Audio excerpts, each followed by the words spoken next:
Hello everyone, నేను హరగోపాల్. ఈ వీడియోలో మనం ప్రీవియస్ వీడియోకి కంటిన్యూటీగా టీజీటీ మ్యాథ్స్ పేపర్ తెలంగాణ గురుకులాస్లో 2017లో జరిగిన ఎగ్జామ్ నుంచి మ్యాథ్స్ కంటెంట్లో 30th క్వశ్చన్ నుంచి 60th క్వశ్చన్ వరకు డిస్కస్ చేయబోతున్నాను. దీంట్లో ఉండే ఇంటర్మీడియట్ కంటెంట్ మాత్రం ఇక్కడ స్కిప్ చేసి తర్వాత ఇంటర్మీడియట్ కంటెంట్ గురించి ఎంతవరకు మనం చదవాలి, ఎంతవరకు ప్రిపేర్ అవ్వాలి, వాటి గురించి డిస్కస్ చేసిన తర్వాత ఇంటర్మీడియట్ స్థాయిలో మనకి టీజీటీ కానీ స్కూల్ అసిస్టెంట్ మ్యాథ్స్లో కానీ ఎలాంటి క్వశ్చన్స్ ఎక్స్పెక్ట్ చేయొచ్చని డీటెయిల్గా సపరేట్గా డిస్కస్ చేస్తాను. ప్రస్తుతానికైతే అప్ టు 10th స్టాండర్డ్ వరకు మనకు ఉండే సిలబస్లో వచ్చే క్వశ్చన్స్ మీద వాటి కాన్సెప్ట్స్ సహా ఎక్స్ప్లెయిన్ చేస్తున్నాను. సో క్వశ్చన్ నెంబర్ 30 వచ్చేసి చాలా సింపుల్గా వై అక్షానికి సమాంతరంగా ఉండే రేఖ వాళ్ళు the slope of line which is parallel to y axis. ఇక్కడ మీరు క్లియర్గా అర్థం చేసుకోవాల్సింది వాళ్ళు అనేది మనకి క్లియర్గా 10th క్లాస్లోనే ఇచ్చారు, జస్ట్ ఫార్ములా మాత్రమే ఇచ్చారు. కాకపోతే ఇక్కడ మీరు అర్థం చేసుకోవాల్సింది ఏంటంటే ఇది ఎక్స్ యాక్సిస్, ఇది వై యాక్సిస్ అనుకుంటే ఎక్స్ యాక్సిస్కి లేదా ఎక్స్ యాక్సిస్కి సమాంతరంగా ఉండే లైన్స్కి స్లోప్ లేదా వాలు 0 ఉంటుంది. బాగా గుర్తుపెట్టుకోవాల్సిన విషయం. అలాగే వై యాక్సిస్ లేదా వై యాక్సిస్కి ప్యారలల్గా ఉండే లైన్స్ ఒక్క స్లోపు అన్డిఫైన్డ్, నిర్వచించలేము, డిఫైన్ చేయలేము. చాలా సింపుల్ పాయింట్ అయినా చాలా పవర్ఫుల్ పాయింట్. స్లోప్ మీద సపరేట్గా డిస్కస్ చేయాల్సినంత డీప్ కాన్సెప్ట్ ఇది. క్లియర్గా దాని గురించి మనం కోఆర్డినేట్ జామెట్రీ డిస్కస్ చేస్తున్నప్పుడు నేను మళ్ళీ డీటెయిల్గా డిస్కస్ చేస్తాను. బట్ ఇక్కడ ఎక్స్ యాక్సిస్కి లేదా ఎక్స్ యాక్సిస్కి సమాంతరంగా ఉండే లైన్స్ యొక్క స్లోప్ 0 ఉంటుంది. వై యాక్సిస్ లేదా వై యాక్సిస్కి ప్యారల్గా ఉండే లైన్స్ యొక్క స్లోప్ అన్డిఫైన్డ్ లేదా నిర్వచించలేము, ఇలా ఉంటుంది. నా coming to the next question. రెండు సమాంతర చతుర్భుజాలు, ఒకసారి జాగ్రత్తగా చూడండి, ఇది సింపుల్ వన్నే. రెండు ప్యారలోగ్రామ్స్కి ఒకే బేస్ ఉండి ఒకే పెయిర్ ఆఫ్ ప్యారలల్ లైన్స్ మధ్య ఉన్నాయంటున్నారు. ఇవి రెండు ప్యారలల్, సపోజ్ ఏబిసిడి అనుకుందాం, ఇది పిక్యూ అనుకుందాం. ఇప్పుడు జాగ్రత్తగా చూడండి, ఏబిసిడి అనేది ప్యారలోగ్రామ్, ఏబిపిక్యూ అనేది కూడా ప్యారలోగ్రామే. ఈ రెండిటికి బేస్ ఏబి అవుతుంది and they are lying between the same pair of parallel lines. So ఇప్పుడు వీటి యొక్క ఏరియాస్ రేషియో అడిగారు. సో ఇక్కడ మనం అర్థం చేసుకోవాల్సింది ప్యారలోగ్రామ్ యొక్క ఏరియా బేస్ ఇంటూ హైట్ అవుతుంది. బేస్ ఏబి రెండిటికి హైట్ తీసుకుంటే ఇక్కడ దీనికి హైట్ అవుతుంది, ఇక్కడ దీనికి హైట్ లేదా ఇది హైట్ అవుతుంది. సో ప్యారలల్ లైన్స్ మధ్య, సమాంతర రేఖల మధ్య డిస్టెన్స్ లేదా పర్పెండిక్యులర్ దూరం లేదా లంబ దూరం సమానంగా ఉంటుంది. కాబట్టి ఈ రెండు ఏబిసిడి అలాగే ఏబిపిక్యూ ఈ రెండు ప్యారలోగ్రామ్స్కి ఒకే భూమి, ఒకే ఎత్తు కలిగి ఉంటాయి. కాబట్టి డెఫినెట్గా వాటి ఏరియాస్ సమానంగా ఉంటాయి. ఏరియాస్ సమానంగా ఉంటే రేషియో వచ్చేసి 1:1 అవుతుంది. చాలా సింపుల్ ప్రాబ్లమే ఇది. మనకి 9th క్లాస్లో ఏరియాస్ అనే ఒక టాపిక్లో వచ్చే విషయాలు ఇవి. రెండు ప్యారలల్ లైన్స్ మధ్య రెండు ప్యారలోగ్రామ్స్ ఉన్నప్పుడు, రెండు ట్రయాంగిల్స్ ఉన్నప్పుడు, ఒక ప్యారలోగ్రామ్ ఇంకొక ట్రయాంగిల్ ఉన్నప్పుడు వాటి రేషియోస్ ఆఫ్ ఏరియాస్ ఎలా ఉంటాయని మనకు ఒక సపరేట్ చాప్టరే ఉంది. స్టేట్లో ఉంది, సెంట్రల్లో కూడా ఉంది. చాలా ఇంపార్టెంట్ వన్. నా coming to the next question. చూడండి, చాలా సింపుల్ క్వశ్చన్ ఇది. 2^2x equal to 4^x+1. రీసెంట్గా నేను ఎక్స్పోనెంట్స్ అండ్ పవర్స్ అనే వీడియోలో కంప్లీట్గా వీటికి సంబంధించిన కాన్సెప్ట్స్ ఎక్స్ప్లెయిన్ చేశాను. అక్కడ ప్రాపర్టీస్ చెప్తున్నప్పుడు బేసెస్ ఈక్వల్ అయితే పవర్స్ ఈక్వల్ అవుతాయి, పవర్స్ ఈక్వల్ అయితే బేసెస్ ఈక్వల్ అవుతాయి అని ఒక చిన్న పాయింట్ కూడా చెప్పాను. ఆ పాయింట్ లేదా ఆ ప్రాపర్టీ ఇక్కడ యూస్ చేస్తాం. ఇక్కడేమో 2^2x ఉంది, ఇక్కడేమో 4^x+1 ఉంది.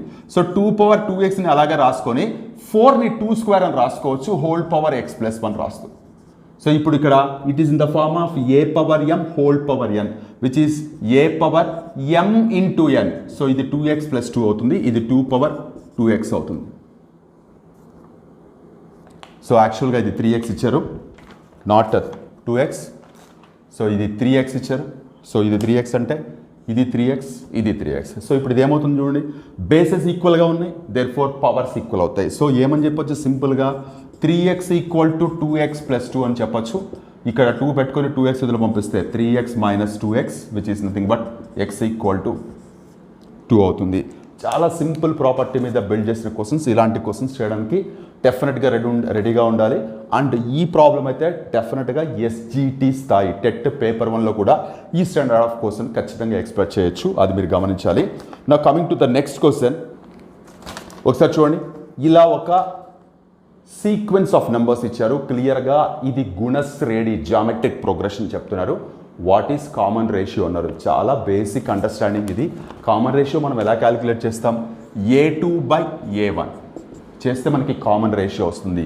A2 వచ్చేసి -6, A1 వచ్చేసి 3, విచ్ ఈస్ నథింగ్ బట్ -2. చాలా సింపుల్ వన్, దీని గురించి పెద్ద డిస్కషన్ అవసరం లేదు. బట్ నెక్స్ట్ క్వశ్చన్ వచ్చేసి క్వశ్చన్ నెంబర్ 40.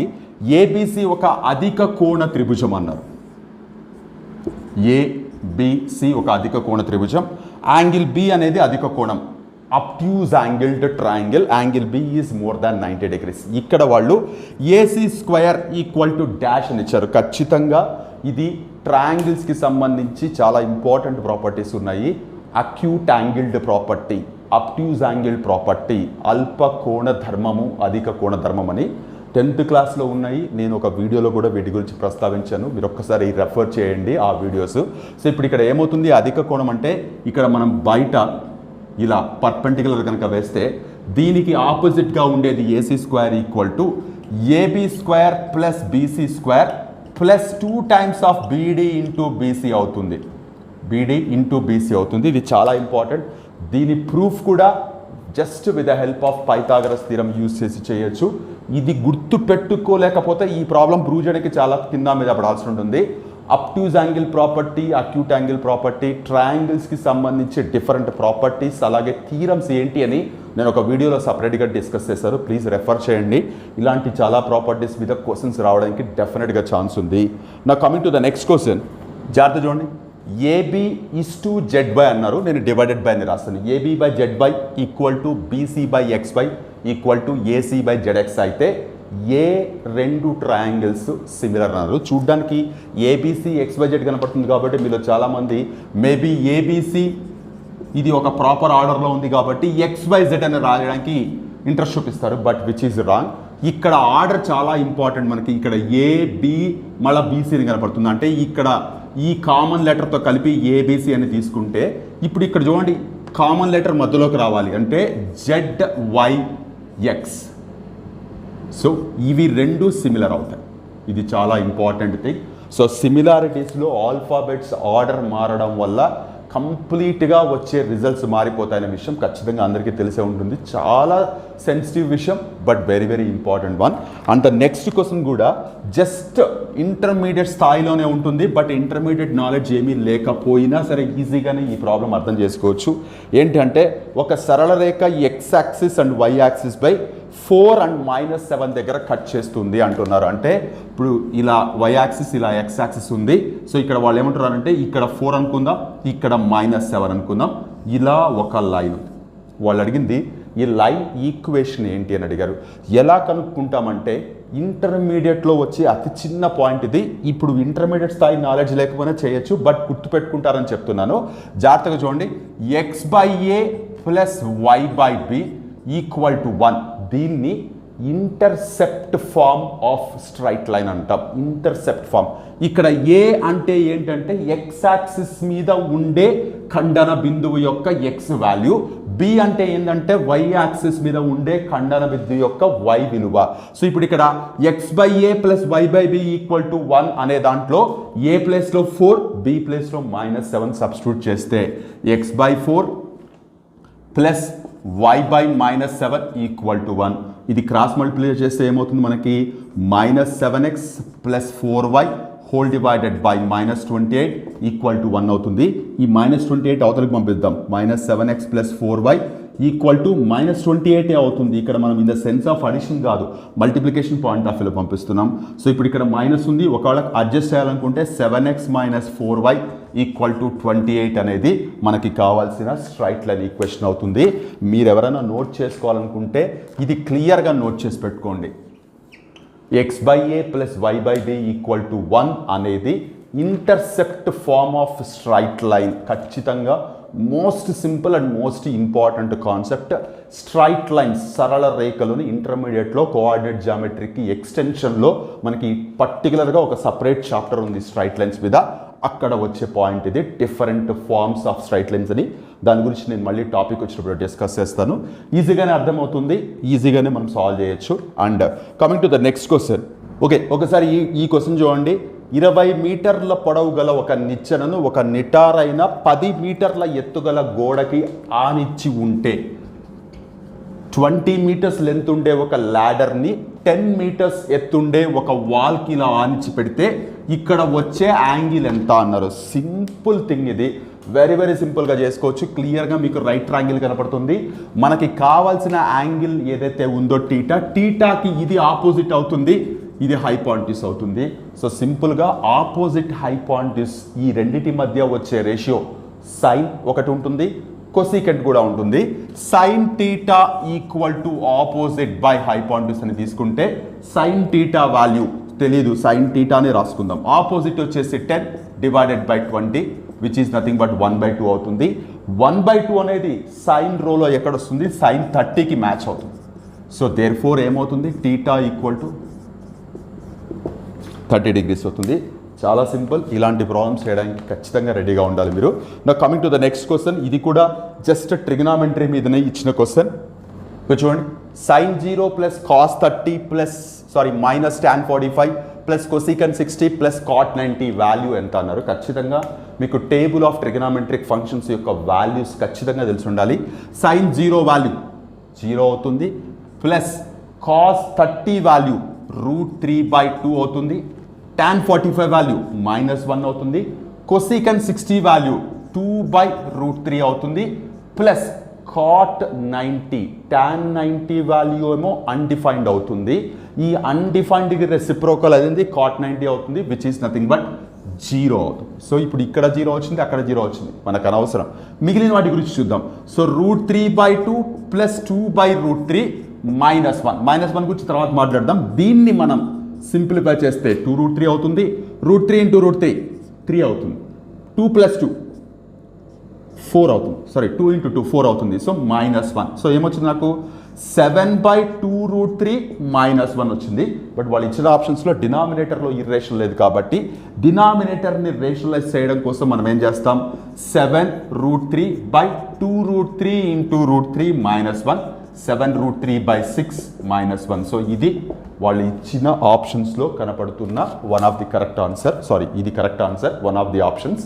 సో ఇలా జస్ట్ వాల్యూస్ సబ్స్టిట్యూట్ చేయడం వల్ల కూడా కొంచెం కాంప్లికేటెడ్ క్యాలిక్యులేషన్స్ ఉండే ప్రాబ్లమ్స్ డెఫినెట్గా ఎక్స్పెక్ట్ చేయాల్సి ఉంటుంది. సో ఇది మీకు క్లియర్గా అర్థమైంది అనుకుంటున్నాను. అలాగే సో చూడండి, లాగరిథమ్స్ మీద ఇచ్చిన one of the interesting questions చాలా ఈజీగానే సాల్వ్ చేయొచ్చు. log x base 2 equal to 5 అయితే, అలాగే log y base x value equal to 8 అయితే what is the value of y అని అన్నారు. ఇక్కడ మీకు ఖచ్చితంగా తెలియాల్సింది లాగరిథమిక్ ఫామ్లో ఇచ్చిన ఎక్స్ప్రెషన్ని ఎక్స్పోనెన్షియల్ ఫామ్లోకి ఎలా రాస్తామని. సో ఇప్పుడు log x base 2 equal to 5 అనేది లాగరిథమిక్ ఫామ్లో ఉండే వాల్యూ లేదా ఎక్స్ప్రెషన్. దీన్ని x ఈక్వల్ టు 2^5 అవుతుంది. మనం దీన్ని ఎక్స్పోనెన్షియల్ ఫామ్లోకి మారిస్తే x ఈక్వల్ టు 2^5 అవుతుంది. సో ఎక్కడైతే x వాల్యూ మనకు వచ్చిందో తీసుకెళ్ళి అక్కడ సబ్స్టిట్యూట్ చేద్దాం. ఏమవుతుంది, ఇది మనకి log y 2^5 ఈక్వల్ టు 8 అని. సో ఇప్పుడు ఇక్కడ ఉండే x వాల్యూ సబ్స్టిట్యూట్ చేసాం. మళ్ళీ ఇక్కడ లాగరిథమిక్ ఫామ్లో ఉండే దాన్ని మనం ఎక్స్పోనెన్షియల్ ఫామ్లోకి రాస్తే y equal to 2^5 whole power 8 అవుతుంది. సింపుల్గా చెప్పాలంటే ఇది 2^40 అవుతుంది. సో y వాల్యూ అనేది 2^40 అయింది. సో మై డియర్ ఫ్రెండ్స్, ఈ పేపర్లో అప్ టు 10th స్టాండర్డ్ వరకు ఉండే క్వశ్చన్స్ ఇవి. ఈ సెకండ్ పార్ట్లో చాలా తక్కువ క్వశ్చన్స్ వచ్చాయి. మిగిలిన క్వశ్చన్స్ అన్ని ఇంటర్మీడియట్ స్థాయిలోనే ఉన్నాయి. వాటి గురించి డైరెక్ట్గా ప్రాబ్లం చెప్పడం కంటే కాన్సెప్ట్స్ ఒకసారి డిస్కస్ చేసిన తర్వాత చెప్తే బాగుంటుందని నాకు అనిపించి ఇక్కడికి ఆపుతున్నాను. కొంతమంది ఇంటర్మీడియట్ నాలెడ్జ్ ఎప్పుడో లాంగ్ బ్యాక్ చదివిన వాళ్ళు మళ్ళీ ఇబ్బంది పడతారేమన్న సెన్స్తో ఈ ఇంటర్మీడియట్ స్థాయి క్వశ్చన్స్ ఈ వీడియోలో డిస్కస్ చేయట్లేదు. సో నేను వినింది ఈ పేపర్ చాలా ఈజీగా ఉంది, దీని తర్వాత పెట్టిన టీజీటీ మ్యాథ్స్ తెలంగాణ గురుకులాస్లో జేఎన్టీ వాళ్ళు ప్రిపేర్ చేసిన క్వశ్చన్ పేపర్ అది బాగా స్టాండర్డ్గా ఉంది అని అన్నారు. నేను ఆ పేపర్ కూడా షార్ట్ పీరియడ్లో డిస్కస్ చేయడానికి ట్రై చేస్తాను. ఈవెన్ దో పీజీటీ మ్యాథ్స్ కూడా డెఫినెట్గా డిస్కస్ చేయడానికి ట్రై చేస్తాను. Along with the regular topics నేను కంటిన్యూ చేస్తున్న వాటిల్లో. హోప్ ఈ వీడియోలో నేను డిస్కస్ చేసిన ఈ ప్రాబ్లమ్స్ మీకు క్లియర్గా అర్థమయ్యాయి అనుకుంటున్నాను. దీన్ని బట్టి స్కూల్ అసిస్టెంట్ మ్యాథ్స్కి టీజీటీ మ్యాథ్స్కి పెద్దగా తేడా లేదు అన్న విషయం మీకు క్లియర్గా అర్థమైంది అనుకుంటున్నాను. మనం నెక్స్ట్ వీడియోలో మరొక టాపిక్తో కలుద్దాం. అంతవరకు టేక్ కేర్. మీ హరగోపాల్.